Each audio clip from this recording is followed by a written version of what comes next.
Hello students, CLAT next के इस platform में आपका स्वागत है। बात कुछ यूं है कि एक खेत है और जिसमें एक भैंस ने खेत चर लिया है। अब उसको सजा देनी है भैंस को, तो ऐसा करते हैं ना, उसकी पूंछ काट ली जाती है। चलो, अगर भैंस की पूंछ काट लेंगे ना तो सबसे अच्छा होगा। तो इसी को हम लोग क्या बोलते हैं, retributive punishment. I for I, tooth for tooth, ना, लेग फॉर लेग, या कुछ और ऐसे जोड़ते रहो। तुम लोग जोड़ तो सकते ही हो। इसको इंडियन पर्सपेक्टिव में जैसे जैसे हम डेवलप करते गए, एडवांस होते गए, वैसे वैसे हमने चीजें बदलनी शुरू करी और पनिशमेंट के ऑब्जेक्टिव को बदला, उनके नेचर को बदला। ठीक बता।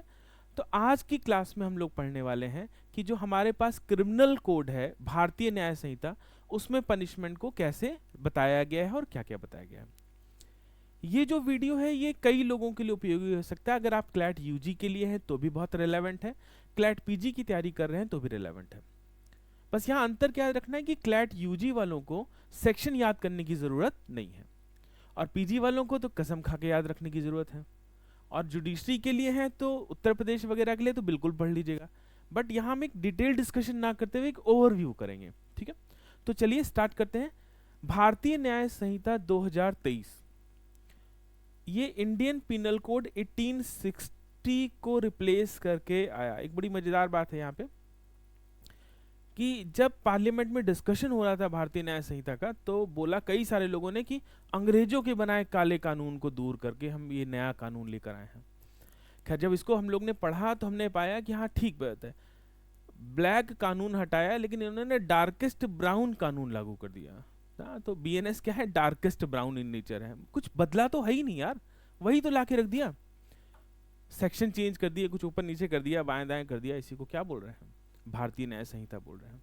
ठीक है, तो चैप्टर 2 भारतीय न्याय संहिता का किसके बारे में बात करता है, पनिशमेंट के बारे में बात करता है। इसी में इन्होंने बता दिया है कि कितने टाइप के पनिशमेंट हैं, किसमें क्या क्या शर्तें हैं, क्या क्या लिमिटेशन है। इस डायग्राम को देखिए, एक ओवरव्यू है लीगल पनिशमेंट जो भारत में दिए जा सकते हैं। सबसे पहला डेथ पेनल्टी, जिसको कैपिटल पनिशमेंट भी बोलते हैं। ठीक बात है। इम्प्रिजनमेंट, जेल में बंद करना। इसी तरह से इम्प्रिजनमेंट फॉर लाइफ, उम्र कैद। इम्प्रिजनमेंट फॉर लाइफ का क्या मतलब है, जीवन भर के लिए, बचे हुए जीवन के लिए कैद, या 20 साल के लिए कैद, या इसका कोई और मतलब है, अभी डिस्कशन करेंगे इसे। अगला रिग्रेस इम्प्रिजनमेंट, सुना होगा ना, अब तो जेल में चक्की पीसनी पड़ेगी, पत्थर तोड़ने पड़ेंगे। तो यार ये जो चक्की पीसना, पत्थर तोड़ना है, कठोर काम जो कराना है तुमसे, यही क्या है, कठोर कारावास है। और केवल सुबह शाम दाल भात मिलेगा, खाते रहोगे सोते रहोगे, तो कौन सा हो जाएगा, सिंपल इम्प्रिजनमेंट। ठीक बात है ना। संपत्ति की जब्ती, फॉरफीचर ऑफ प्रॉपर्टी। और फाइन, फाइन कितना मिल सकता है इसके बारे में भी बताया गया है। और सबसे इंपॉर्टेंट पॉइंट बच्चों, जो इंडियन पिनल कोड में नहीं था और बीएनएस में है, दैट इज कम्युनिटी सर्विस, सामुदायिक सेवा। माने जाना पड़ेगा, कुछ कह दिया, पेड़ लगाना पड़ेगा तुमको, अस्पताल में मरीजों की सेवा करनी पड़ेगी। ठीक बात है। तो इस तरह की कम्युनिटी सर्विसेज के भी कुछ प्रोविजंस यहाँ पे दिए गए। तो आप देखेंगे कई सेक्शंस ऐसे मिलेंगे आपको आने वाले, जब हम लोग आगे डिटेल डिस्कशन करेंगे, तो जहाँ फाइन के साथ साथ कम्युनिटी सर्विसेज ऐड कर दिया गया है। ठीक बात है। तो कुछ अच्छी एफर्ट भी है, कुछ अच्छी अप्रोचेस भी हैं। कुछ शब्द बाएं दाएं हो जाए बच्चों तो बुरा मत मानना। चलिए सेक्शन नंबर 4। तो सबसे पहला सेक्शन 4 यही इन 5 पनिशमेंट के बारे में बताता है। कौन कौन सी, डेथ, इम्प्रिजनमेंट फॉर लाइफ और इम्प्रिजनमेंट। यहीं पे बताया 2 टाइप के इम्प्रिजनमेंट हो सकते हैं, रिग्रेस और सिंपल। एक बात यहां पे याद कर लो, बिल्कुल कान खोलकर, दिमाग में गांठ बांधकर, क्या कि अगर किसी को लाइफ इम्प्रिजनमेंट मिला हुआ है तो वो हमेशा किस नेचर का होगा, रिग्रेस नेचर का होगा। ठीक बात है। तो लाइफ इम्प्रिजनमेंट कैसा होगा, रिग्रेस। कौन डिसाइड करेगा कितना रिग्रेस होगा, क्या सिंपल होगा, ये सब कोर्ट की मर्जी। बड़े साहब लोग हैं भैया, जो डिसाइड करे वो सही। कई सेक्शंस में आप देखेंगे अपराध के तौर पर फॉरफीचर ऑफ प्रॉपर्टी है। इसका एक ऑब्जेक्टिव ये भी है कि जो विक्टिम है उसको कंपनसेट किया जा सके। या ऐसे कुछ अपराध जैसे ऑर्गेनाइज क्राइम में हम देखेंगे कि जहां हम एक्यूज तक नहीं पहुंच पा रहे हैं, तो वहां ऐसे ऑफेंसेस के लिए पनिशमेंट दिया हुआ है। और 2 और है, फाइन और कम्युनिटी सर्विस। फाइन अलग है और कम्युनिटी सर्विस अलग है। तो इतने टाइप के पनिशमेंट्स को सेक्शन नंबर 4 में डिस्कस किया गया है। चलिए आगे बढ़ते हैं सेक्शन नंबर 5 की तरफ। तो ये बात करता है कम्यूटेशन ऑफ सेंटेंस की। कम्यूटेशन का मतलब होता है लघुकरण या छोटा करना, यानी किसी बड़ी पनिशमेंट को उससे कम की डिग्री में लेसर पनिशमेंट में चेंज किया जा सकता है। ठीक बात है। तो सेंटर में be reduce to lesser punishment. अब कौन कर सकता है? तो पॉलिटी में आपने पढ़ा होगा ना पार्डनिंग पावर के बारे में। बट यहाँ पे अगर हम सीआरपीसी या भारतीय नागरिक सुरक्षा संहिता का सेक्शन नंबर 474 और बीएनएस का सेक्शन नंबर 5 को देखते हैं तो इसमें लिखा हुआ है एप्रोप्रिएट गवर्नमेंट में कम्यूट्स पनिशमेंट। अब एप्रोप्रिएट गवर्नमेंट मतलब कौन? अगर अपराध यूनियन जुरिस्डिक्शन का है तो यूनियन गवर्नमेंट या सेंट्रल गवर्नमेंट, और स्टेट जुरिस्डिक्शन का है तो स्टेट गवर्नमेंट। अब कौन कौन से यूनियन जुरिस्डिक्शन के ऑफेंसेस होते हैं, कौन कौन से स्टेट गवर्नमेंट के, ये सब जानना है तो बने रहिए, हर वीडियो को ध्यान से देखते रहिए। अगले टर्म पे हम लोग डिस्कशन करते हैं fraction of term of punishment. Fraction का मतलब क्या है यहाँ पे समझिए। इम्प्रिजनमेंट की कैलकुलेशन क्या होगी इस सेक्शन में बताया गया है। अब यहाँ पे आप ये भी बात समझ लीजिए कि अगर इम्प्रिजनमेंट लाइफ इम्प्रिजनमेंट लिखा हुआ है तो इसका मतलब केवल 20 साल है। ठीक बात है। और अगर वहां पे हमने ये भी लिख दिया है कि लाइफ इम्प्रिजनमेंट बची हुई नेचुरल लाइफ के लिए, तो उसको जितने दिन वो जिंदा है उसको कहाँ रहना पड़ेगा? जेल में। तो for calculation purpose life imprisonment को कितना मानते हैं? 20 ईयर्स। अब कई सेक्शन आप ऐसे दिखेंगे जहां पे ऐसा भी कुछ लिखा हुआ कि half of the life imprisonment. तो हाफ ऑफ लाइफ इम्प्रिजनमेंट का मतलब क्या? 20 का हाफ यानी 10। क्लियर सबको? तो यहाँ 2 पॉइंट देखिए, कई सेक्शन में लिखा रहेगा life imprisonment for remainder natural life, तो यानी जितने दिन जीवित रहेगा अपराधी उतने दिन उसको कहाँ रहना पड़ेगा? जेल में। और अगर ये नहीं लिखा हुआ है तो इसका मतलब क्या है? 20 वर्ष। तो कैलकुलेशन के लिए लाइफ इम्प्रिजनमेंट को मानेंगे कितना? 20 साल। किस सेक्शन में लिखा हुआ है? सेक्शन नंबर 6 में। अब सजा रिग्रेस होगी, सिंपल होगी कि पूरी रिग्रेस होगी, कौन डिसाइड करेगा? तो माय लॉर्ड डिसाइड करेंगे, जिसकी तैयारी कर रहे हो ना माय लॉर्ड बनने के लिए। माई लॉर्ड मतलब हम सबके लॉर्ड ना साहब लोग। सजा पूरी रिग्रेस हो सकती है, पूरी सिंपल हो सकती है, या इसका कुछ मिक्सचर भी हो सकता है। और ये सब कोर्ट की मर्जी है, जैसे आपकी मर्जी है, on the fact circumstances situation. और ये बीएनएस के किस सेक्शन में? 7 में। अगली बात करते हैं फाइन की।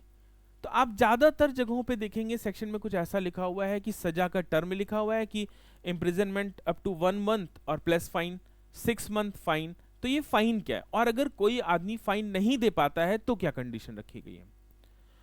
तो यहाँ पहला पॉइंट एक मेंशन है, सेक्शन वाइज नहीं पढ़ रहे हम लोग, बट इसमें है, देखिएगा कि फाइन अनलिमिटेड हो सकता है बट एक्सेसिव नहीं होगा। क्या है? Fine amount is unlimited but not be excessive. किसी अपराधी के कंटेक्स्ट या अपराध के कंटेक्स्ट पर कोर्ट कितना भी अवॉइड कर सकती है, बट हर बार ये कंटेक्स्ट इंपॉर्टेंट हो जाएगा। Clear point? दूसरा, अब मान लीजिए कि कोई आदमी है जो पेमेंट नहीं दे पा रहा है या फाइन नहीं दे पा रहा है, तो ये साथ याद रखिएगा। तो जो उस ऑफेंस के लिए जिसके लिए उसको जो फाइन था वो नहीं दे पा रहा है, तो उस ऑफेंस की मैक्सिमम सजा का 1/4 हिस्सा उसको और जेल में रहना पड़ सकता है। क्लियर? तो इस पॉइंट को जरा ध्यान से देखिए। Imprisonment in default of payment not exceeding 1/4 maximum term of imprisonment for the offence. यानी मान लेते हैं किसी पर्टिकुलर ऑफेंस में सजा थी 10 साल और कुछ फाइन था, मान ले कि 5,000 रुपए था। अब ये आदमी 5,000 नहीं दे पा रहा है, तो अधिकतम जो उसको सजा मिल सकती है वो 10 साल मिल सकती है और प्लस 2.5 ईयर मिल सकती है। क्लियर? अगर वो फाइन नहीं दे पा रहा है। बट यहाँ कुछ शर्तें भी रख दिया है हमने। शर्तों में क्या रखा और कुछ चेंज किया है आईपीसी से कि कम्युनिटी सर्विसेज और को बीएनएस में जोड़ा गया है, और फाइन ना दे पाने की दशा में कुछ शर्तें हैं। क्या? कि अगर 5,000 रुपए तक का फाइन कोई नहीं दे पा रहा है तो उसकी जो अधिकतम सजा होगी वो कितनी होगी? 2 महीने होगी। इसको याद करिए। 10,000 तक नहीं दे पा रहा है तो 4 महीने, और किसी अन्य केस में भी 1 साल से ज्यादा की सजा नहीं होगी। तो एक स्केल मिली यहां पे आपको और एक स्केल मिली यहां पर। ठीक बात है? तो किसी भी कंडीशन में चाहे जितना भी फाइन है, अगर कोई नहीं दे पा रहा है तो 1 साल से ज्यादा की सजा नहीं हो सकती। ये इसी सेक्शन नंबर 8 में मेंशन है। तो सेक्शन 8 बात करता है fine and liability in defaults. अब आ जाते हैं सेक्शन 9। ये ऐसे अपराधों की बात करता है जहां पे ओवरलैपिंग ऑफेंसेस होते हैं।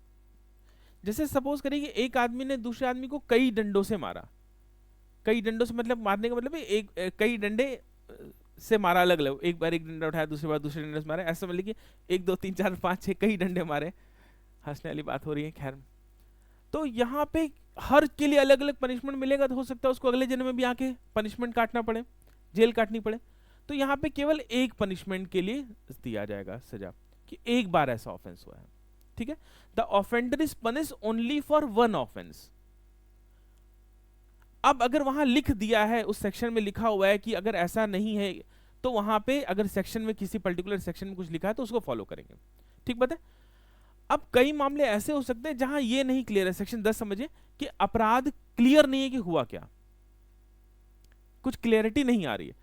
तो अगर ऑफेंस क्लियर नहीं है और उसके ऊपर कई सारे आरोप लग सकते हैं या कई सारे ऑफेंसेस लग रहे हैं, तो जो लोवेस्ट पनिशमेंट होगा जिस ऑफेंस का, वही पनिशमेंट अवॉर्ड किया जाएगा। सेक्शन 10 के बारे में बात करते हैं।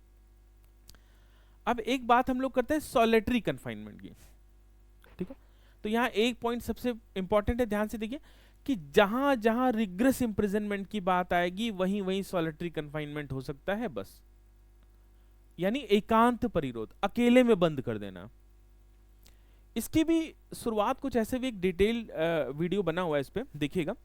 शुरुआत कुछ ऐसे हुई कि पहले कैदियों को आत्ममंथन करने के लिए अलग करा जाता था कि तुम अकेले बैठो और सोचो कि तुमने जो अपराध किया है वो सही है कि नहीं। बट इसका जो इफेक्ट पड़ा अकेले रहने का, कि जो आदमी है वो सोशल इंस्टिंक्ट है और वो अकेले रहने पर सबसे ज्यादा बुरा बिहेव कर रहा था, फिर इसको चेंज किया गया। तो सॉलिटरी कन्फाइनमेंट आज की डेट में डिटरेंस का ही एक तरीका है, और उसकी स्केल वगैरह बताई गई। क्या कहा गया, देखिए सबसे पहला, not exceeding 3 month in total, यानी किसी भी दशा में, किसी भी सजा में सॉलिटरी कन्फाइनमेंट 3 महीने से ज्यादा नहीं हो सकता है, ठीक बात है। अब कुछ और स्केल है, देखिए। अगर 6 महीने तक की सजा है तो 1 महीने से ज्यादा सॉलिटरी कन्फाइनमेंट नहीं होगा, यानी किसी को 6 महीने जेल में रहना है तो उसे 1 महीने से ज्यादा जेल में एकांत परिरोध में या सॉलिटरी कन्फाइनमेंट में नहीं रखा जा सकता है। और 6 महीने से 1 साल तक की सजा है तो 2 महीने से ज्यादा नहीं रखा जा सकता है। और 1 साल से ज्यादा की सजा है तो 3 महीने से ज्यादा नहीं रखा जा सकता है, 3 महीने से ज्यादा 3 महीने तक। ये ध्यान से देख लीजिएगा, इसको यहाँ पे बना हुआ है, बहुत इंपॉर्टेंट पॉइंट है, इसको याद कर लीजिएगा, ये एग्जाम में भी पूछा जाता है। अब आगे देखिए, कुछ लिमिट्स भी लगाई गई हैं। मैंने बताया कि अगर किसी को ज्यादा दिन सॉलिटरी कन्फाइनमेंट में रखा जाए तो उसका जो ब्रेन है या उसका जो मेंटल कैपेबिलिटी है वो खत्म हो सकती है। और ह्यूमन राइट्स कमीशन यूएनएचआरसी भी इसके बारे में रूल्स बनाता है, और प्रिजन एक्ट 1894 के भी इसके बारे में रूल्स हैं।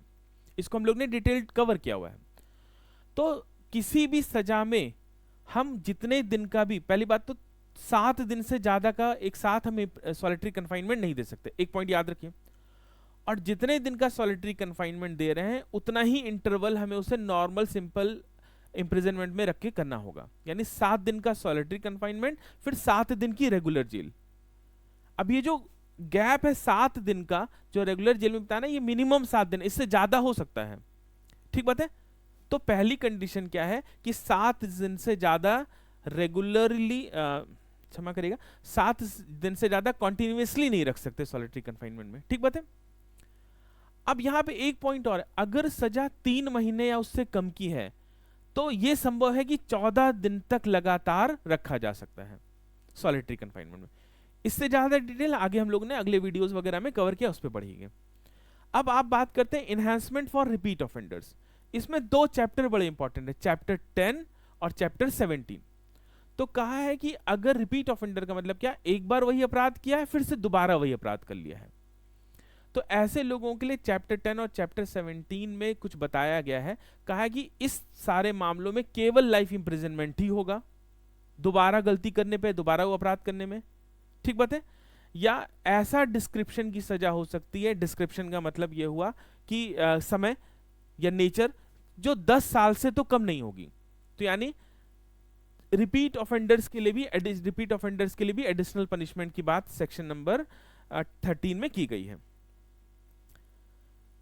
पनिशमेंट की जरूरत क्यों है, ये बहुत आसान सा प्रश्न है, इसे आप अपने बुद्धि से सोच सकते हैं। डराने के लिए ताकि आप ये गलतियां दोबारा ना करें, विक्टिम को न्याय दिलाने के लिए, और कई मामलों में पनिशमेंट आप देखेंगे जहां पे फर्स्ट टाइम ऑफेंडर्स वगैरह रिहैबिलिटेशन के लिए, और इस समाज की सुरक्षा के लिए पनिशमेंट के प्रोविजंस किए गए हैं। एक एक टॉपिक को, एक एक सेक्शन को अलग अलग तरीके से यूज किया जा सकता है। क्लैट के एग्जाम के पॉइंट ऑफ व्यू से इतनी नॉलेज बहुत है। क्लैट पीजी के लिए भी ठीक है। अगर जुडिशरी की तैयारी कर रहे हैं तो आप हमारे जुडिशरी नेक्स्ट चैनल को सब्सक्राइब करेंगे और वहां पे काफी कुछ सीख सकते हैं।